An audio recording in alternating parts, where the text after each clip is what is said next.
রাজা যেখানেই যাবে সেখানেই তার জ্যোতি ছড়াবে।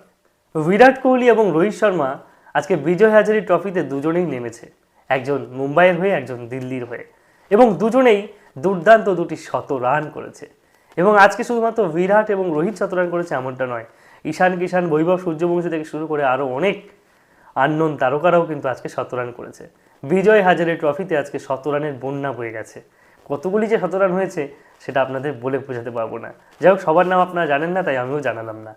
তা প্রথমত কথা হচ্ছে, এই রোহিত শর্মা এবং বিরাট কোহলি যাদেরকে নিয়ে বিভিন্ন রকম সন্দেহ চলছিল যে এরা কি আদৌ খেলতে পারবে, এরা কি আদৌ 2027 বিশ্বকাপের জন্য ফিট আছে, তখনই তারা প্রমাণ করে দিচ্ছে যে আরে ভাই আমি আছি, আমরা আছি। একের পর এক সেঞ্চুরি, একের পর এক 50, বারে বারে দেখিয়ে দিচ্ছে যে আমাদের দম আছে। বিরাট কোহলি ভাবুন, পরপর দুটো সেঞ্চুরি, তারপর একটা হাফ সেঞ্চুরি, আবার সেঞ্চুরি। ভাবুন শুধু কোন ফর্মে, কোন রাজকীয় ফর্মে সে আছে। তারপরও বিরাট কোহলিকে নিয়ে প্রশ্ন আসে, তারপরও রোহিত শর্মাকে নিয়ে প্রশ্ন আসে। এরা তো আদতেই সুপারস্টার, এরা যতক্ষণ টিমের মধ্যে থাকবে ততক্ষণ সেই টিমের উন্নতি হবেই হবে। তাদের থেকে মানুষ শিখছে।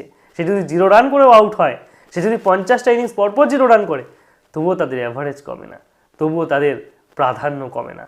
ভারতীয় টিম সর্বদাই বিরাট কোহলি এবং রোহিত শর্মাদের চায়। আপনাদের কি মনে হয়? অবশ্যই তারা 2027 বিশ্বকাপ খেলবে। আর তো মাঝে একটি বছর, তারপরেই তো সব কিছু।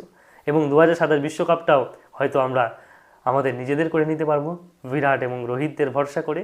কি বলেন আপনারা? কমেন্টে আপনাদের মতামত অবশ্যই জানাবেন।